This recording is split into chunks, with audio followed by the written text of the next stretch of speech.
말씀입니다. 시편 14편 1절에서 17절까지의 말씀입니다. 아이워십 66쪽에 있습니다.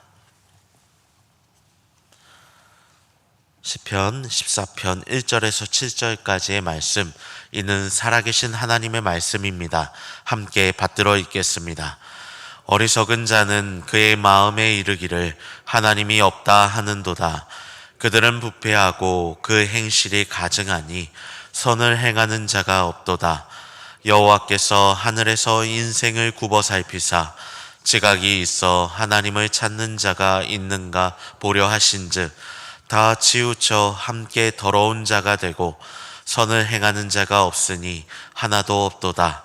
죄악을 행하는 자는 다 무지하냐. 그들이 떡 먹듯이 내 백성을 먹으면서 여호와를 부르지 아니하는도다.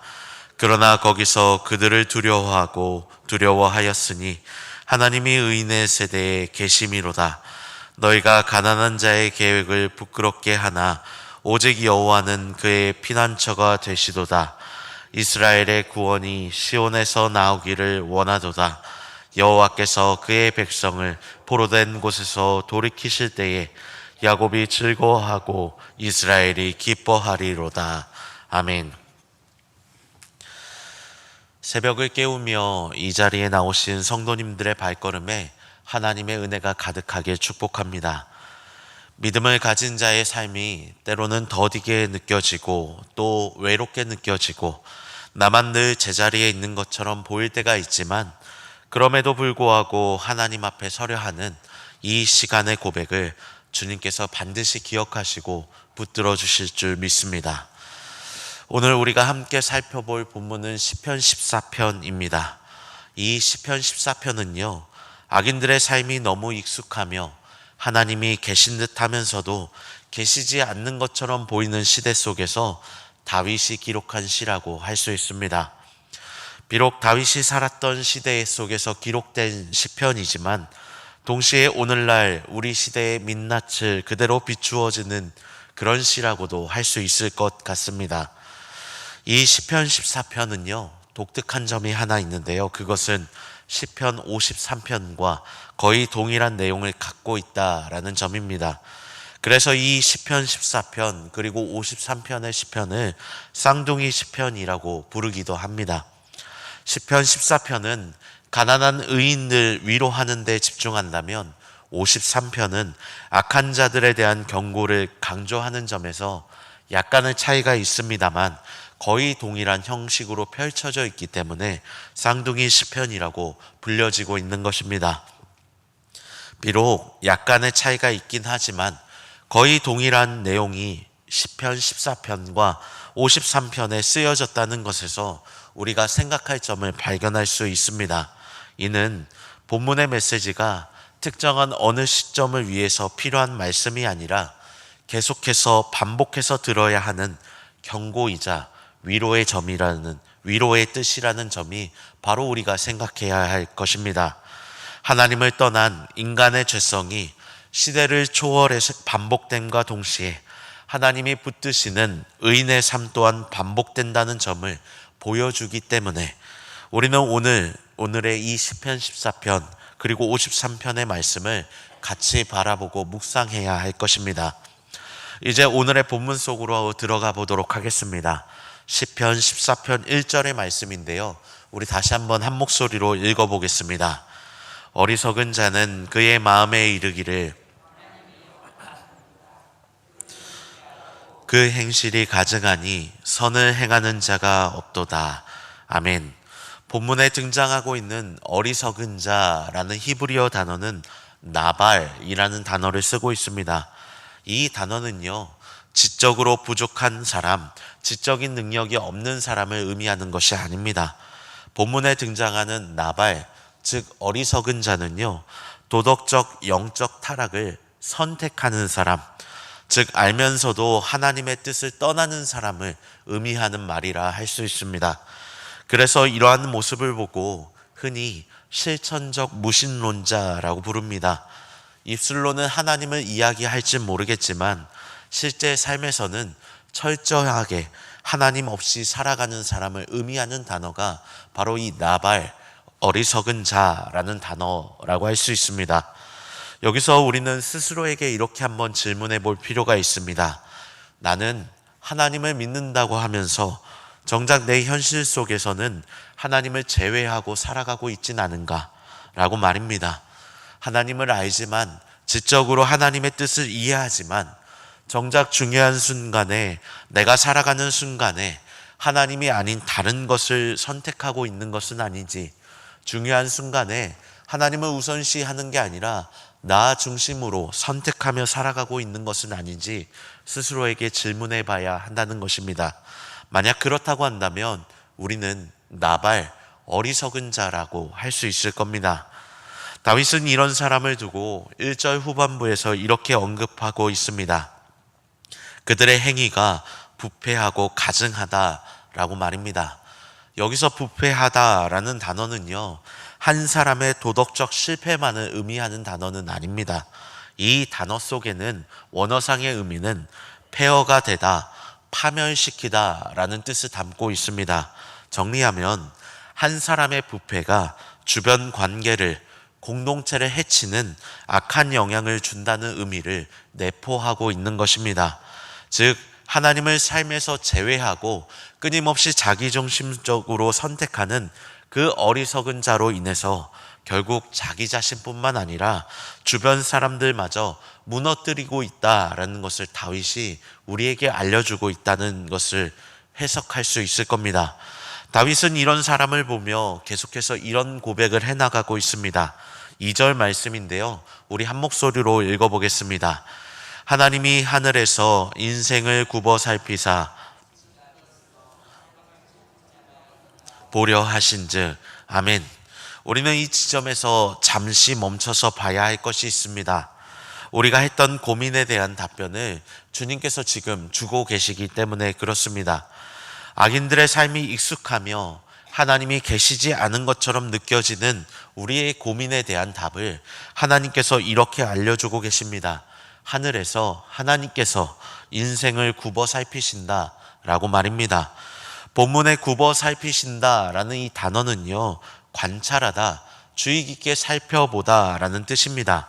그래서 이 단어가 그저 사람을 주어로 쓰는 것이 아니라 주어가 하나님으로 되어 있다고 한다면, 이 관찰하는 것은요, 굽어 살피는 것은요, 단순하게 구경한다 정도의 의미가 아니라 하나님께서 그 사람의 도움의 타이밍을 보고 직접 친히 나타나셔서 도와주신다라는 의미로 쓰여진다 할 수 있습니다.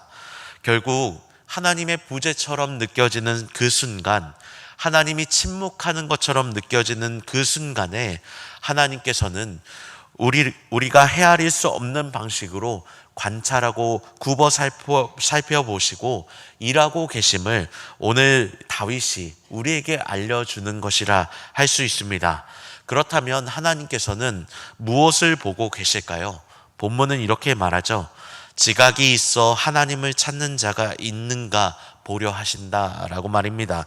지각이 있어서 삶에서 하나님을 찾는 사람, 하나님을 의지하며 살아내는 사람, 하나님 없이는 단 한순간도 살아갈 수 없다고 고백하는 그 사람을 하나님께서 친히 관찰하시고 굽어 살펴보고 계시는 것입니다. 그리고 하나님께서는 그 사람을 찾아내셔서 결코 외면하지 않으신다라고 말씀하고 계시는 겁니다. 사랑하는 성도 여러분, 우리 이런 사람들이 되었으면 좋겠습니다. 이 세상이 하나님의 뜻이 없다고, 하나님이 없다라고 이야기하며 살아가고 있는 이 시대 속에서, 하나님을 믿고 살아가는 것이 오히려 무지하게 느껴지는 시대 속에서 오히려 하나님 없이 살아갈 수 없다고, 하나님만이 진정한 진리라고, 하나님만이 창조주 되신다고, 하나님만이 우리 삶의 모든 것 되신다고 고백할 수 있는 그런 사람 되길 축복합니다. 우리 모두가 그렇게 우리의 삶에서 고백할 때 하나님께서 그런 우리를 친히 굽어 살펴보시며 어려움 속에서 친히 피할 길을 내사 우리를 인도하실 것임을 믿고 나아가는 저와 여러분 되길 주님의 이름으로 축복합니다. 계속해서 다윗은요, 그러한 현실 속에서 이렇게 말씀을 이어가고 있습니다. 3절 말씀입니다. 다 치우쳐 함께 더러운 자가 되고 선을 행하는 자가 없으니 하나도 없도다 라고 말입니다.